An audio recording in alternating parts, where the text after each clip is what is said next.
nesse texto. Atos, capítulo de número 4, versos de 1 a 22. Eu quero compartilhar com os irmãos hoje à noite o seguinte tema: vidas inspiradoras inspirando vidas.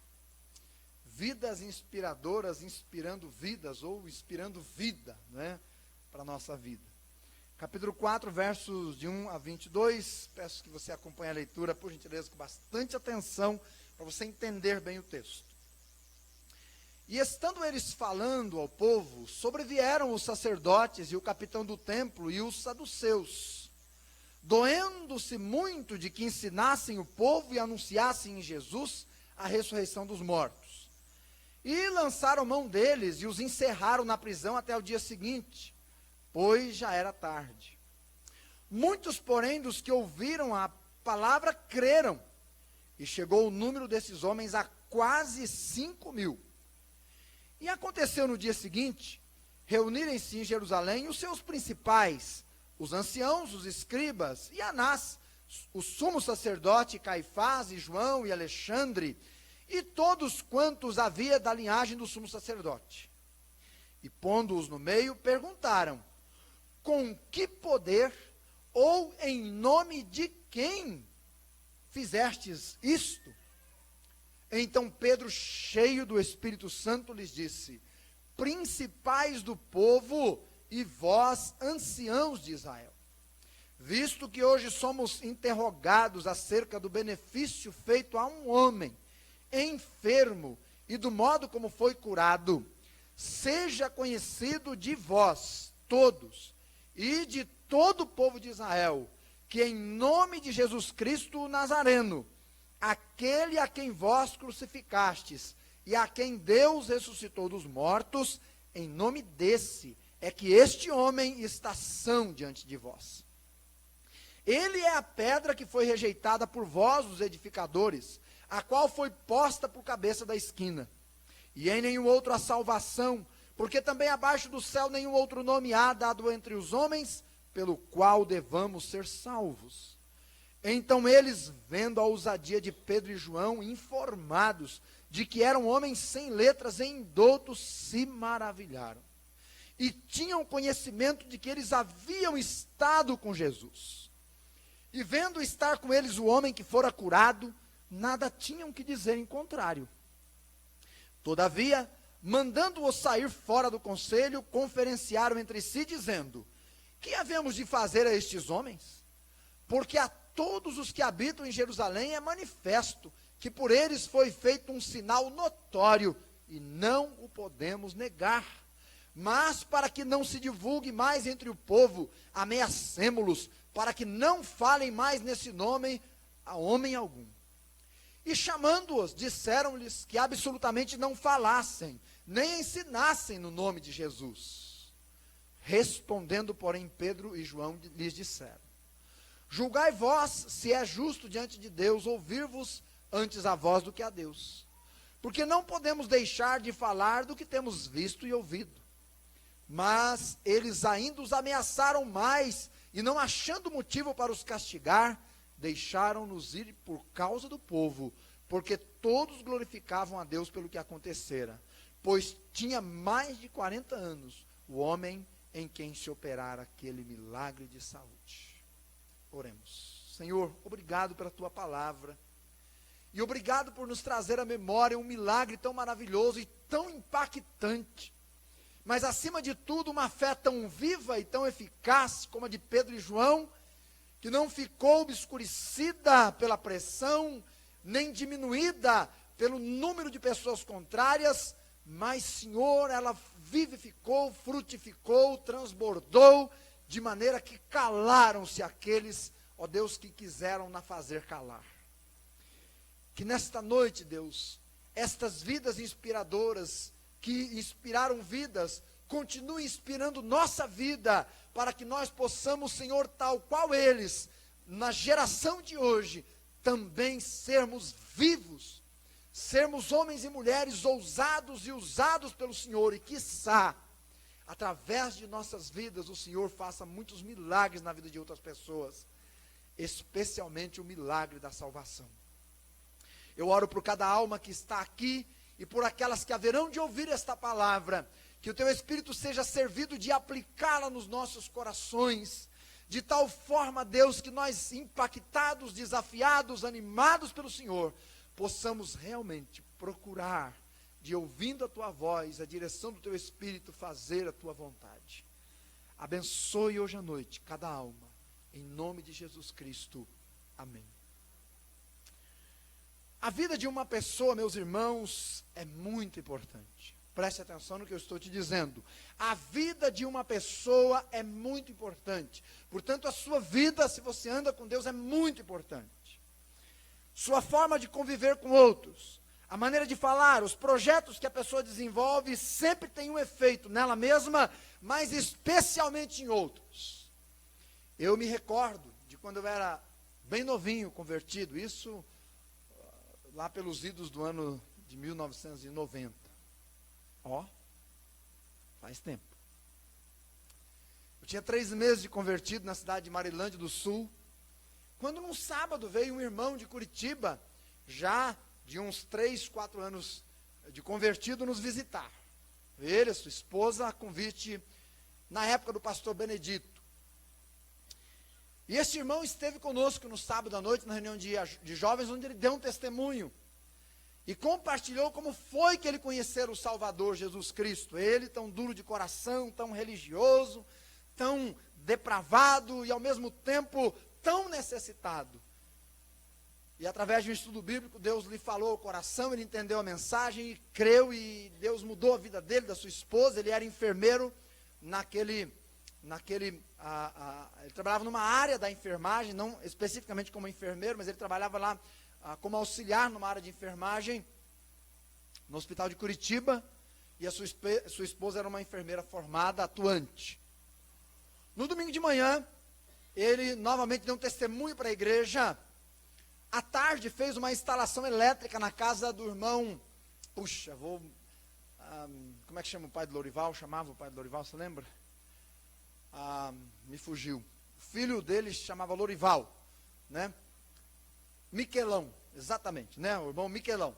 E então, na parte da tarde, ele fez uma instalação elétrica na casa deles, assim, que estava muito ruim. Ele reformou a instalação elétrica, e à noite ele pregou no culto. E quando ele terminou de pregar, irmãos, eu estava em lágrimas, porque esse homem era cego,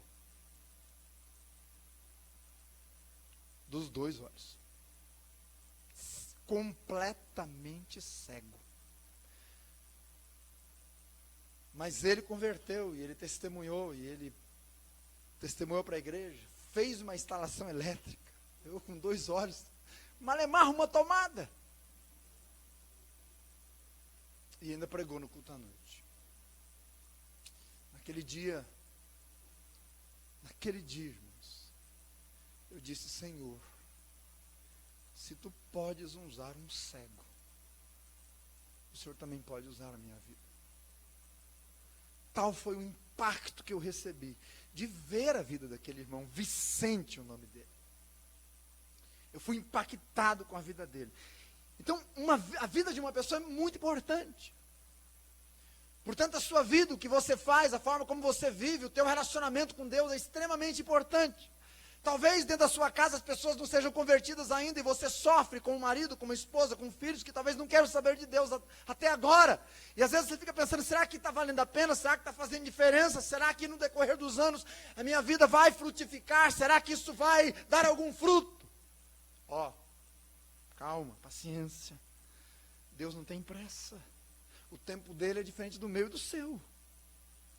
Mas uma coisa eu tenho absoluta certeza: uma vida que vive na presença de Deus, 1 hora, meus irmãos, o impacto daquela causa produz os frutos e os resultados, né? Se um dia Deus me der a oportunidade de ver o irmão Vicente novamente, eu quero dar nele um abraço, né? E talvez hoje eu seja um pastor, muito da influência da vida dele naquele domingo, né? Muito da influência dele naquele domingo. No texto de hoje nós temos Pedro e João, você viu aí? Pedro e João eram pessoas como nós, como eu e você. Eram pecadores como nós. Foram salvos pela graça, crendo em Cristo como Salvador, foram capacitados por Deus para fazerem a obra. Pedro era o mais velho, não é? O sanguíneo, o extrovertido. João era o mais jovem, melancólico e o mais introvertido. Mas ambos, não é? Viveram momentos de intimidade com Jesus e os dois foram ao túmulo da ressurreição de Cristo. No livro de Atos, vemos eles trabalhando juntos novamente, não é? Eles estão aí servindo ao Senhor novamente. E suas vidas nos lembram que somos uma igreja, um corpo, e que a nossa vida tem que ser levada, não é, na companhia de outros, porque impactando e sendo impactados, nós vamos caminhando de degrau em degrau rumo à eternidade. Eu, quando olho para a vida deles, eu me sinto inspirado, animado, fortalecido, desafiado. São vidas que inspiram, são vidas que transmitem, são vidas que incentivam a fazer a vontade de Deus.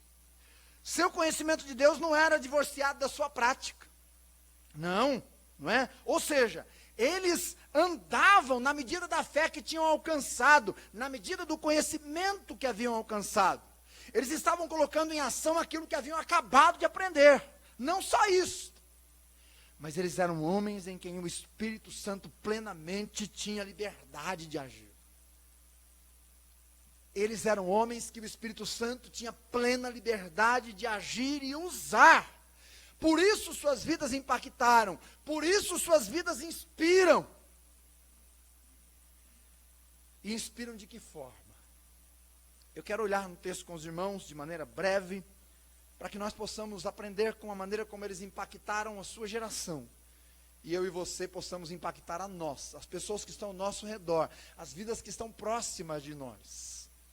Sabe, irmãos, acredito que uma das coisas mais gostosas que deve existir na vida cristã é quando depois de alguns anos alguém chega na gente, dá um abraço e diz assim: sabe, irmão, houve uma época na minha vida que eu estava desanimado, mas aquele dia que você passou por aquele sofrimento, ou aquela vez que você deu testemunho, ou na medida que eu acompanhei a sua vida e vi que você era um homem de Deus, uma pessoa de intimidade, eu vi teus joelhos tocando o chão, eu vi tuas orações sendo ouvidas, eu vi o teu compromisso com Deus, aquilo me fortaleceu, eu me animei, não é? Hoje eu estou aqui servindo ao Senhor, estou ali, estou fazendo algo na obra de Deus, mas eu quero dizer para você obrigado, porque Deus usou a sua vida. Irmãos, eu penso que isso deve ser um grande privilégio. Por isso, você que é professor de escola bíblica dominical, você tem a bênção, o prazer de estar impactando crianças que um dia poderão olhar para trás e louvar a Deus pela sua vida ali dentro daquela classe. Você que trabalha no berçário, você que trabalha numa classe, não é, de jovens e adolescentes. Quantos jovens e adolescentes não vão para o seminário por incentivo de um bom professor, por uma vida que lhes inspirou?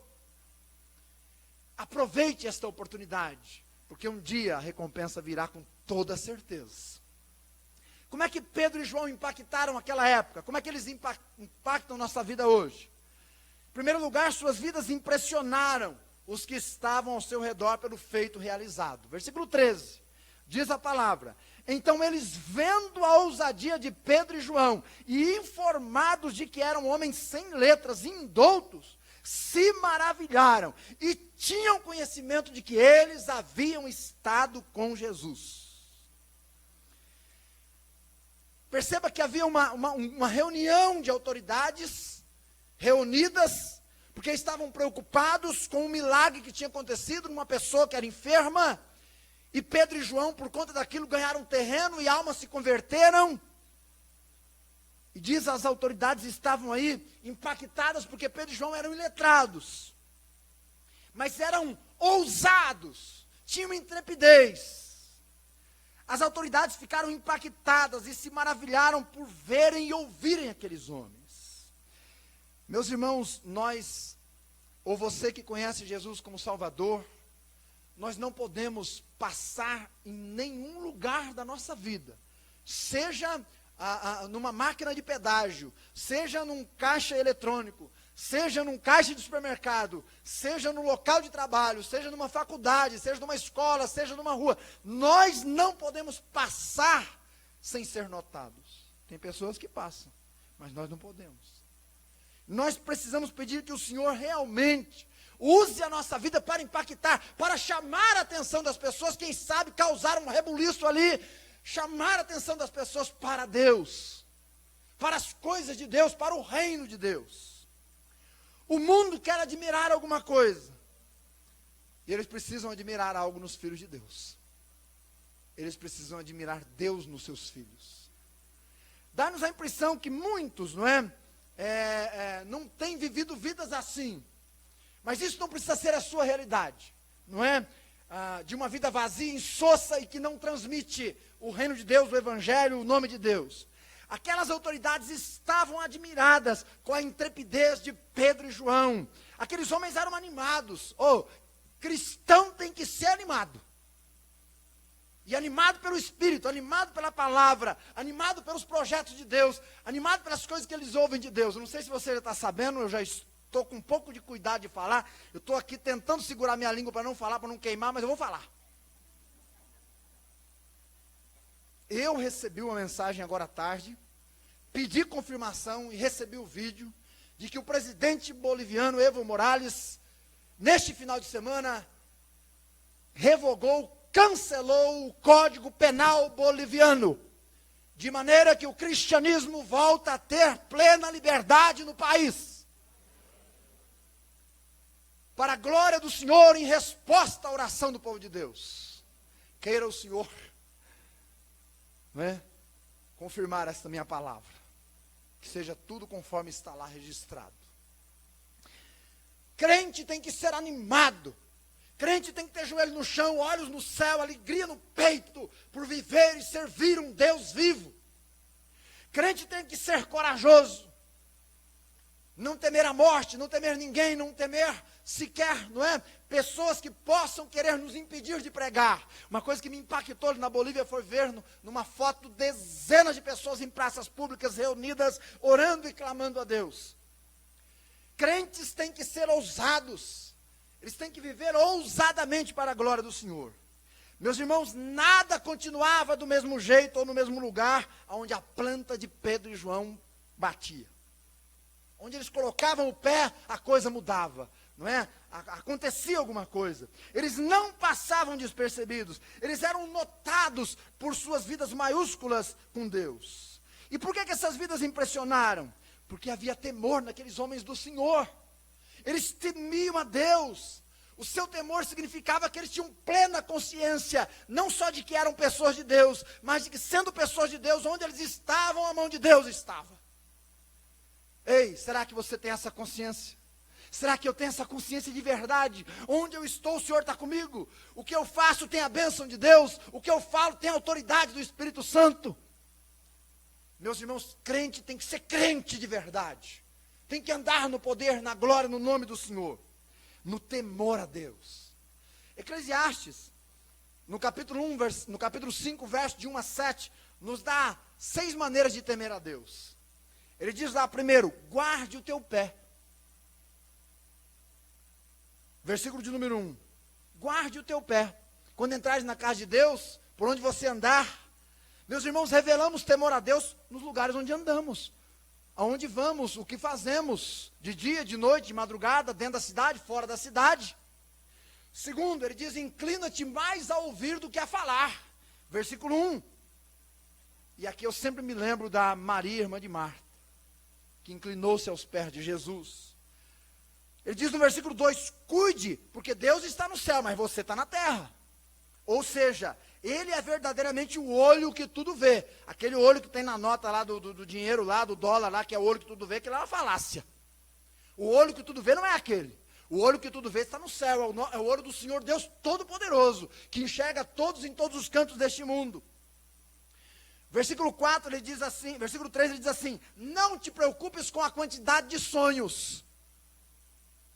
A maioria dos sonhos não passam de excesso de preocupação. Se preocupe com a fé, em viver pela fé, em viver confiando no Senhor, isso é temor a Deus. No versículo 4 e 5 ele diz assim, cumpra os teus votos. Você votou, cumpra, custe o que custar, cumpra os teus votos. Votos feitos a Deus são uma forma de juramento. Não cumprir é atrair o juízo de Deus sobre sua vida, porque é falta de temor a Deus. E sexto, sejam prudentes as suas palavras. Versículo 6, lá em Eclesiastes 5. Nossas palavras devem ser boas para produzir edificação, crescimento, esclarecimento. Vida de temor a Deus. Pedro e João eram tementes a Deus. Por temerem a Deus, a vida destes homens impressionou os que estavam ao seu redor. Por isso, meus irmãos, eu convido-vos, vamos temer ao Senhor nosso Deus. Vamos viver uma vida realmente de temor, de consciência da sua presença. E sabe, quem teme a Deus não desperdiça sua saúde em noitadas de aventuras. Quem teme a Deus não intoxica seu corpo com nicotina, álcool, drogas, etc.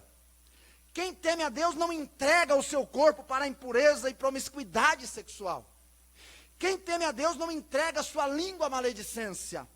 Quem teme a Deus semeia amor e colhe compreensão.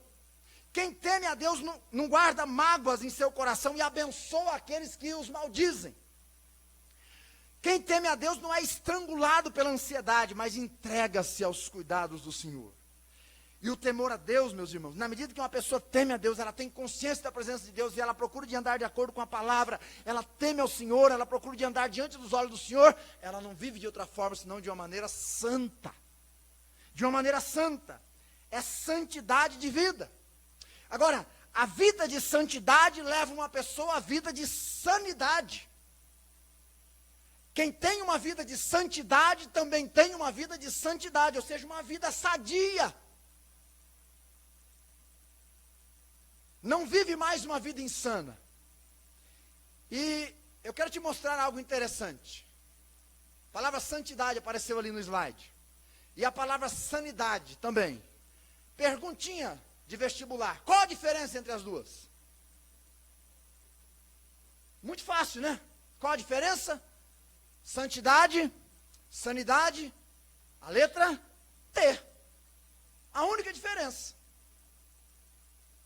Então, quem vive em santidade, vive uma vida de sanidade, uma vida sadia, uma vida agradável a Deus, uma vida que impacta.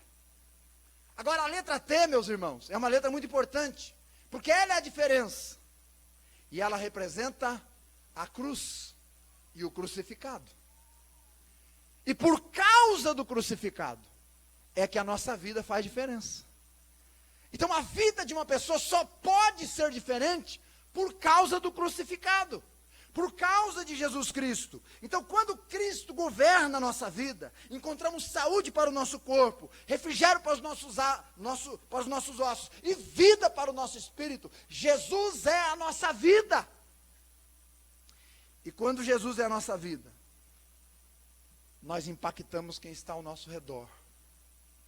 Pela maneira simples de viver, empolgante de viver, ousada de viver.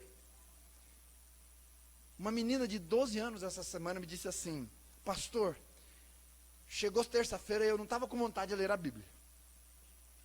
Mas aí eu disse assim: vou ler mesmo assim. Porque Jesus quer que eu leia a Bíblia. Então eu vou ler a Bíblia mesmo que eu não estou com vontade. Quem é que fez a diferença na vida dela? Cristo. Deus, o Espírito de Deus, a impulsiona a fazer o certo, mesmo quando o seu coração corrupto, maldoso, mesquinho, miserável, egoísta, carnal, não quer ler a palavra. Mas uma menina de 12 anos, impulsionada pelo Espírito de Deus, pode impactar vidas. Pode ganhar vidas. Porque Cristo é a diferença. Então nossas vidas vão causar boa impressão e não passaremos despercebidos, como Pedro e João não passaram. Segundo lugar, suas vidas, ou as vidas de Pedro e João, testemunharam verdadeiramente o poder de Deus. Veja o versículo 14. E vendo estar com eles o homem que fora curado, nada tinham que dizer o contrário. Não tinha como dizer o contrário. O homem curado estava lá. Há mais de 40 anos aquele homem sofria, foi curado e iam dizer o quê? Foi a medicina? Não, a medicina nunca fez. Este versículo diz que elas ficaram de boca fechada, não podiam dizer nada ao contrário. Meus irmãos, toda aquela reunião, aquele aparato, o sinédrio reunido, era por causa daquele homem, que em Atos 3 tinha sido curado. Mas quando eles viram aquele homem ali junto, não tinham como contestar, porque contra fatos não há argumentos. Não há argumentos. Assim devem ser nossas vidas, nossos atos. O mundo aí fora precisa, irmãos, de vidas que tenham argumentos suficientes na sua maneira de ser, que sejam incontestáveis. Nossa vida tem de testemunhar o poder de Deus. E sabe, uma das formas de testemunharmos o poder de Deus é agirmos corretamente contra as tentações e os dias maus. Preste atenção. É agirmos corretamente, não é, nos dias maus e contra as tentações. Mateus 6,13 diz assim: e não nos deixeis cair em tentação, mas livra-nos do mal. Mateus 26,41 diz: o espírito está pronto, mas a carne, miserável carne, é fraca. No entanto, aquela pessoa realmente que está vivendo no poder de Deus, ela vai impactar porque ela vai fazer diferença, ela vai testemunhar o poder de Deus, porque ela vai conseguir vencer no dia mau, ela vai conseguir vencer, não é, no dia da tentação. E para a gente fazer isso, algumas coisas têm que acontecer. Primeiro, devemos crer de todo o coração no socorro de Deus. 1 João 3,23 diz assim: ora, meu mandamento é este, que creiais no nome do meu Filho Jesus Cristo. Se você crê no nome do Filho de Deus, Ele vai te dar poder para você vencer no dia mau e no dia da tentação. Se você não crê, está sozinho. Sinto muito. Segundo, não devemos ser medrosos. A gente não pode fugir, tem que encarar, tem que enfrentar, tem que, não é, realmente olhar o leão pelos olhos e ir em cima. Hebreus 13,6 diz: de modo que com plena confiança digamos, o Senhor é o meu ajudador, não temerei o que me possa fazer o homem. Terceiro, devemos vigiar e orar. Mateus 26,41, o espírito está pronto, mas a carne é fraca. É fraca. E é mesmo. E é mesmo. Quarto, devemos confiar no braço, na mão do Senhor que está estendida. Salmo 37,3 diz: confia no Senhor e faz o bem, assim habitarás na terra e te alimentarás com segurança. 5, devemos escapar. Escapar. Como assim, pastor, escapar? 1 Coríntios 10,13, não veio sobre vós tentação senão humana, mas fiel é Deus, que não vos deixará tentar além do que podeis suportar, mas com a tentação dará a Ele também o escape. Então escape. Escape da tentação, fuja, sai fora. Sexto, devemos permanecer firmes, continuar firmes. Hebreus 6, do 18 ao 20 diz assim: nos refugiamos em lançar mão da esperança proposta, a qual temos por âncora da alma, segura, firme, que penetra até o interior do véu, aonde Jesus como precursor entrou por nós. Então devemos ficar firmes, permanecer firmes. Provérbio diz que o justo cairá 7 vezes, mas 7 vezes o Senhor o levantará. Então não fique caído, levante-se, confie no Senhor. 7, devemos resistir e fugir. Ao diabo nós resistimos. Ninguém deve fugir do diabo, sabia disso? Nenhum crente deve fugir do diabo. Então ao diabo resistimos. Resistir ao diabo e ele fugirá. Mas das tentações nós fugimos. Ó como a carne é terrível.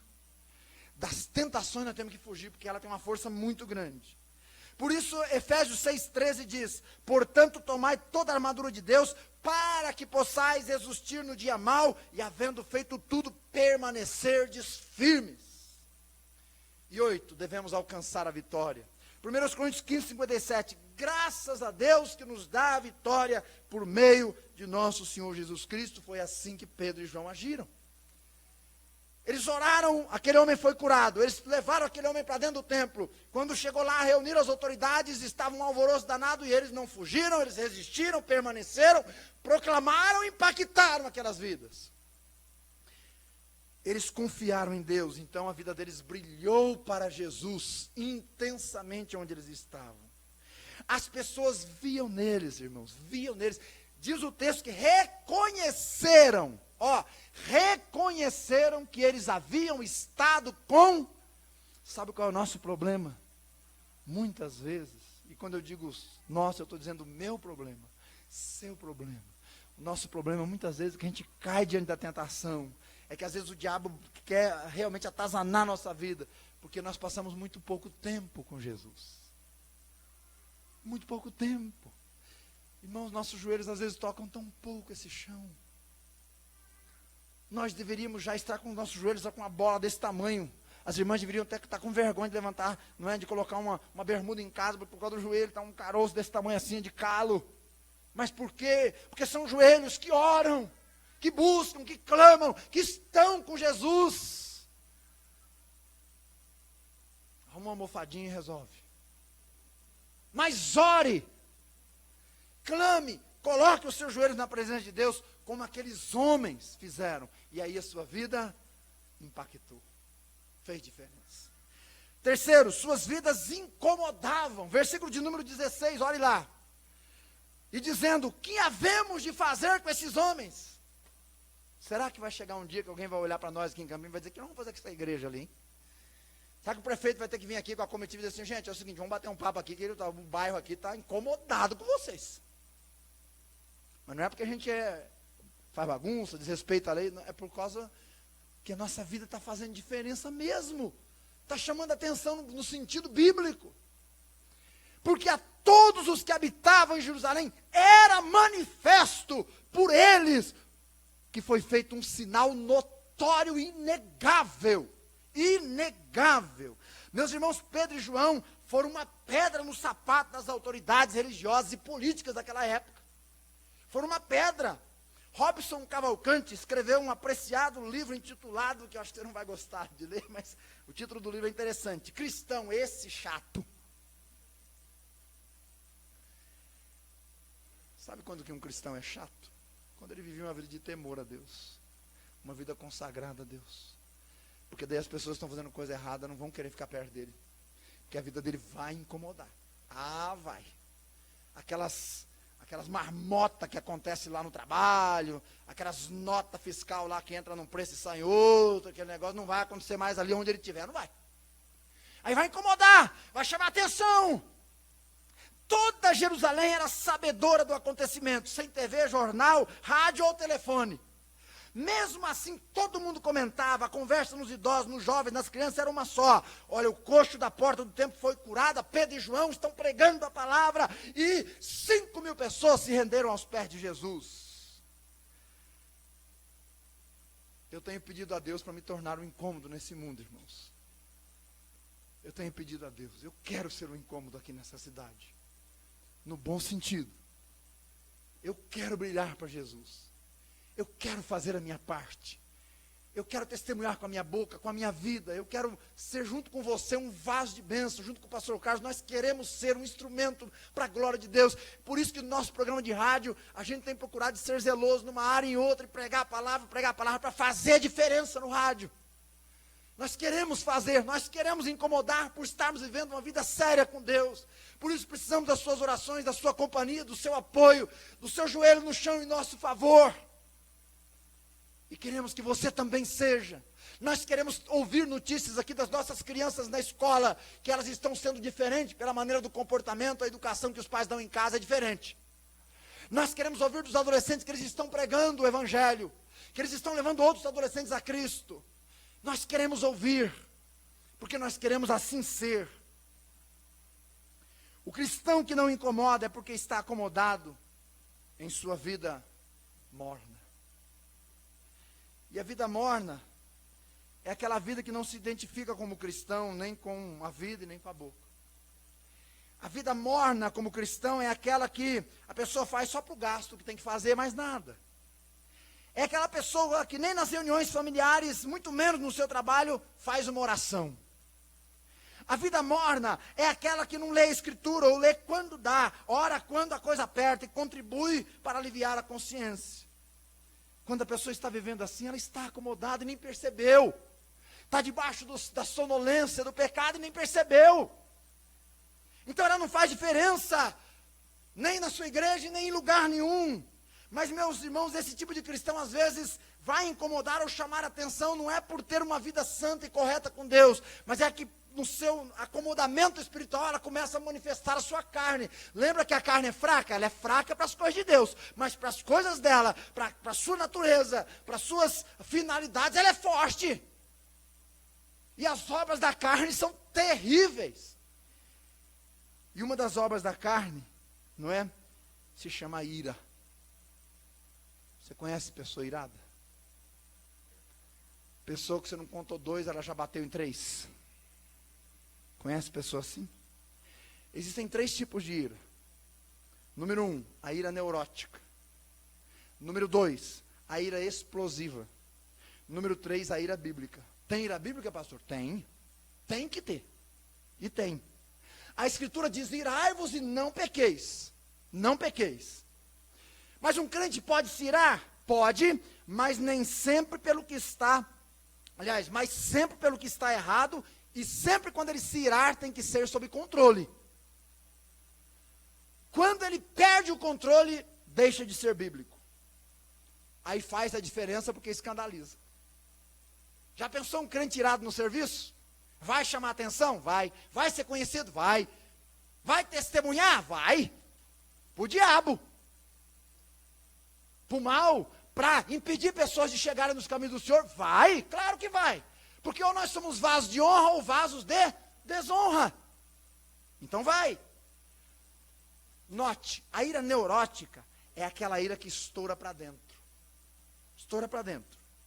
Então a pessoa, ela tem dificuldade de domínio próprio. Então ela fica o tempo todo contraída, não é? Com os nervos à flor da pele, sempre está revoltada, os dentes rangendo. Normalmente a pessoa até os dentes começa a desgastar muito, porque até dormindo ela está meio com raiva, né? Resultado, a ira estoura para dentro. Consequência, úlcera no estômago, problema com intestino e por aí afora. Doenças internas e vergonha externa, porque a beleza de Cristo passa longe ali. Ira neurótica. Segundo, ira explosiva, é a ira que estoura para fora. A pessoa é uma bomba prestes a explodir o tempo todo. Então ela xinga, fala alto, busca culpados para tudo, tudo tem que ser do seu jeito, e você vai falar com ela, fala assim, se eu não estourar, eu não resolvo, eu não sossego. Resultado, a ira estoura nos outros. Estoura os outros e estoura o testemunho do Evangelho. Né? Estoura. Essa pessoa fecha a porta para que as pessoas cheguem a Cristo, porque ela se torna uma pedra de tropeço para que as pessoas entrem pelo caminho. Então, se a gente não é benção de um jeito, irmãos, é problema de outro. Agora, a ira bíblica é a ira de sentimento, como resultado de responder às injustiças, aos erros que se vê no mundo. Então, a pessoa tem uma ira, e todo mundo sabe que naquele momento ela ficou nervosa, mas ela não disse uma palavra. Porque antes de dizer, ela vai orar a Deus em pensamento ou vai no quartinho orar. Só depois ela vai falar. Aí o Espírito Santo vai dosar as suas palavras. Aí ela vai esperar para falar, vai ouvir, depois vai dar a sua opinião sem perder a calma, sem cuspir fogo em quem está ao seu redor. Ela se ira, mas não peca. Por isso que a Bíblia diz, irai-vos, mas não pequeis. Ela sabe falar e sabe como falar. Não acusa os outros, nem fica culpando ninguém por seus sofrimentos e fracassos. Porque esta pessoa, ela se ira, mas é uma ira guiada pelo Espírito Santo de Deus. Não é neurótica e não é explosiva. Ela é dominada pelo Espírito de Deus. Esta faz diferença ao seu redor. Você acha que no serviço as pessoas notam uma pessoa assim? É claro que notam. Como nota a neurótica e como nota a explosiva também. As pessoas veem Cristo na sua vida, no seu comportamento, na sua maneira de falar, nos seus alvos bem definidos. Ela incomoda não por estourar, mas por ter domínio sobre si mesma. Meus irmãos, será que nossa vida é assim? Eu quero que a minha vida seja assim. E olha, irmãos, eu sou sanguinão, viu? Sanguinão é a pessoa que ela vive a flor da pele. Então, quando você está me contando uma notícia, já estou pensando em 10 para te dar. É verdade. Eu luto o tempo todo tenho que vigiar, pedir a Deus misericórdia. Senhor, cala minha boca, fecha, guarda minha língua, Senhor, me dê domínio próprio, meu Deus, me socorre, Senhor, tem misericórdia. É o tempo todo. Eu preciso viver guiado, guardado pelo poder do Espírito Santo de Deus. Será que as pessoas percebem isso? Claro que percebe. O cristão deve ser alguém cuja vida incomoda, meus irmãos. Mas não pela explosão e nem pela implosão, mas pelo seu controle espiritual, sua vida de santidade, compromisso, fidelidade, consagração, reprovação ao que está errado, mas com domínio próprio. Eu e você não podemos ser daqueles que não fazem diferença. Nós temos que fazer diferença. Então a nossa maneira de ser tem que ser diferente. Em 2012, durante uma maratona na Espanha, um jovem chamado Fernandes Zanaya fez a diferença no mundo. Eu não sei se ele era crente ou não, mas que ele tinha uma boa educação, tinha. Ele estava correndo a maratona e estava em segundo lugar. E o primeiro lugar estava a uns 5 metros na sua frente. Então, finalmente, chegou lá a linha de chegada, a fita da linha de chegada, ele correndo, e o corredor que estava à sua frente, não é? O corredor que estava à sua frente, assim, ficou meio que aéreo, achando que já estava com a corrida vencida, diminuiu o compasso da corrida. E ele chegou rapidamente. Era só ultrapassar, chegar em primeiro e sair para a vitória. Mas sabe o que ele fez? Você não vai acreditar se eu te contar. Mas eu vou te contar, pra você não ficar curioso. Porque eu sou curioso, né? Então acho que você também. Sabe o que ele fez? Se eu te contar, você não acredita. Ele chegou perto da pessoa que estava em primeiro lugar, o cara está meio voadão lá, acho que estava pensando no dinheiro, no que ia fazer com o dinheiro, sei lá.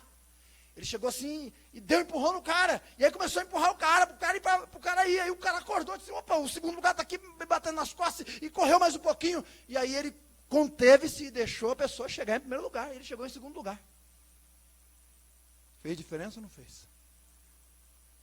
Então um repórter foi entrevistar ele. Falou, Zanaya, rapaz, por que você fez o que você fez? Ele falou, fiz o quê? Não, você estava em segundo, o cara estava em primeiro, daí o cara perdeu o compasso, e você podia ter passado, chegado em primeiro. Por que você fez o que você fez? Ele disse, mas eu fiz o quê? Ele não entendeu a pergunta. Ele falou assim, você deixou o cara ganhar? Ele falou, não deixei ele ganhar, ele ia ganhar. Além do mais, você imagine uma coisa, não é? Quando eu subisse no pódio, qual seria a minha honra de ter ganhado de alguém distraído? Qual seria o meu mérito, não é? De ter passado na frente de alguém que talvez estava cansado. E além do mais, o que eu ia dizer para minha mãe quando eu chegasse em casa? E quando uma pessoa se preocupa em escandalizar ou não a mãe, é porque é uma pessoa de caráter. Porque a mãe foi sua geradora. E quando uma mãe não tem coragem de se alegrar num filho, é porque o camarada é ruim mesmo. Mas ele disse, não, o que eu vou dizer lá em casa? Ele tinha honra, ele tinha caráter, ele tinha uma linha de pensamento correta. Ei, você pode fazer diferença no mundo que você vive como crente, como servo, como homem, como mulher de Deus, como Pedro e João viveram e fizeram a diferença. Impactaram, transformaram a vida de pessoas. Eles não quiseram ser vergonha, mas bênção. Eles quiseram testemunhar do nome de Deus e proclamar a palavra, e assim proclamaram. Ei, você também pode viver assim. E pode ser conhecido não por alguém estourado, mas por alguém que foi controlado pelo Senhor e guiado pelo Espírito Santo de Deus. Em último lugar, a vida deles proclamava. Versículo 20. Diz assim, porque não podemos deixar de falar do que temos visto e ouvido. Simples assim. Nós não podemos, não tem jeito, não dá para se calar. Nós vimos Jesus, nós andamos com Jesus, Jesus fez um milagre na vida desse homem, ele nos salvou, e nós não podemos ficar calados. Nós temos que falar. Quando as autoridades ordenaram a Pedro e João que não falassem mais naquele nome, eles disseram, olha, nós não podemos deixar, nós não podemos fazer isso, não tem como. Nós somos como um pássaro, o pássaro não pode não voar, nós não podemos não falar. Nós temos que falar. João Batista disse, eu sou a voz do que clama no deserto. Jesus disse, se as pedras se calarem, aliás, se vocês se calarem, as pedras clamarão. Paulo em Corinto teve uma visão de noite que o Senhor lhe disse, fala e não te cales. E a igreja, a mim e a você foi dito, abra a tua boca e fala do nome de Deus. Proclame a glória do Deus vivo. Ide por todo mundo e pregue o evangelho a toda criatura. Você, irmão, não pode não falar. Porque se você não falar, você vai prestar contas àquele que te ordenou. Aquele que te mandou. E aquele que espera que você faça o trabalho. E eu também. Não dá para não fazer. Eu estou terminando.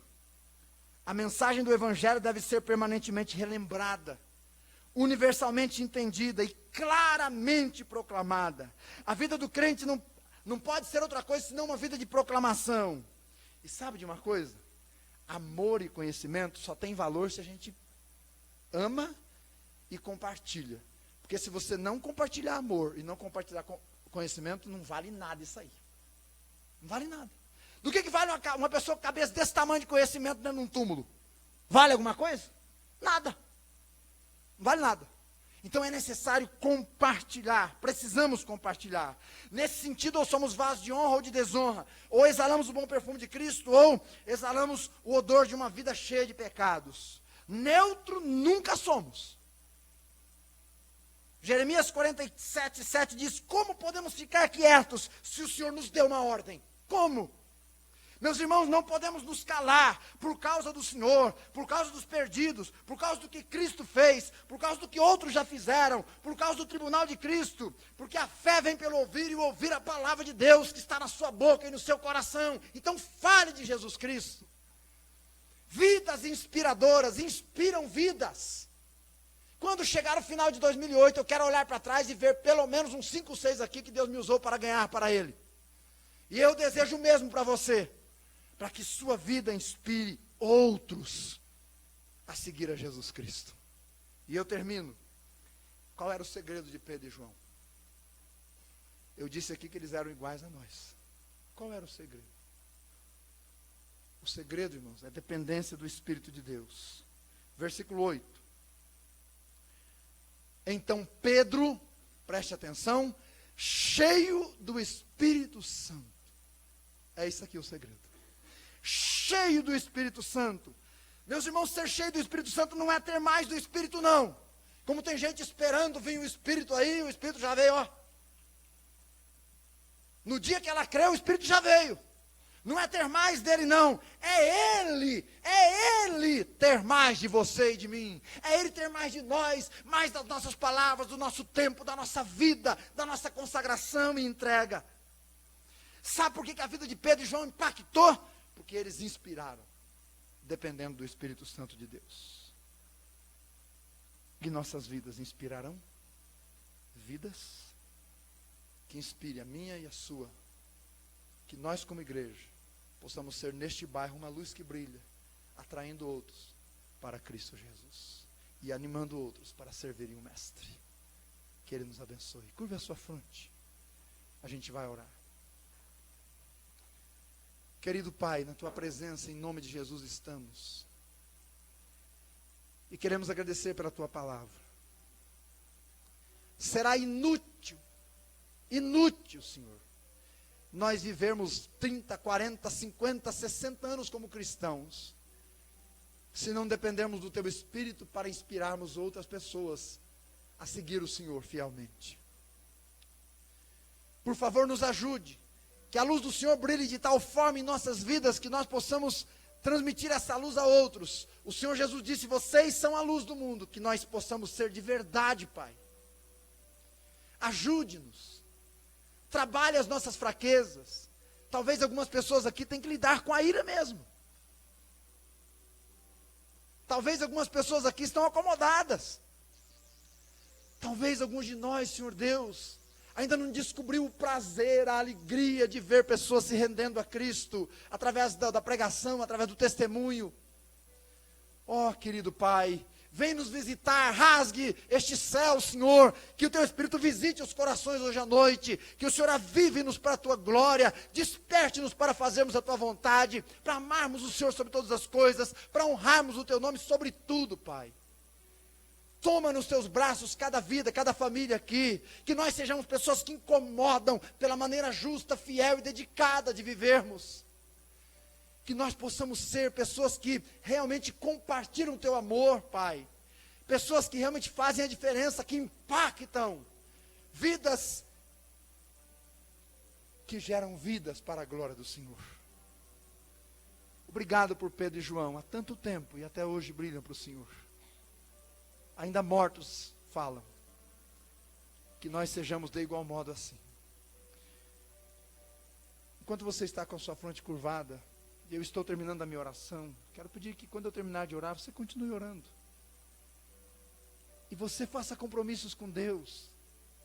E você dobre os seus joelhos. E você lamente os seus pecados. E você se arrependa, talvez de ter passado anos sem trazer uma alma a Jesus Cristo. Mas ainda vivo, pode hoje realmente rogar que o Senhor te torne um vaso de honra. E assim como Ele usou o cego Vicente para impactar minha vida, pede a Deus para que Ele use a sua vida para impactar muitos outros. Pai Santo, tenha misericórdia de nós. Faz-nos brilhar para o Senhor. Faz-nos honrar o Teu nome. Faz-nos ser uma igreja bíblica e viva. Uma igreja forte na Tua palavra, mas forte no testemunho. Uma igreja que preza pela verdade, mas que vive a verdade, Senhor. Uma igreja que ama a Tua palavra, ama o Senhor e ama as almas perdidas pelas quais Jesus morreu. Leve-nos em paz, debaixo dos Teus cuidados, para brilharmos para Jesus mais um pouquinho neste mundo. Em nome de Cristo. Amém.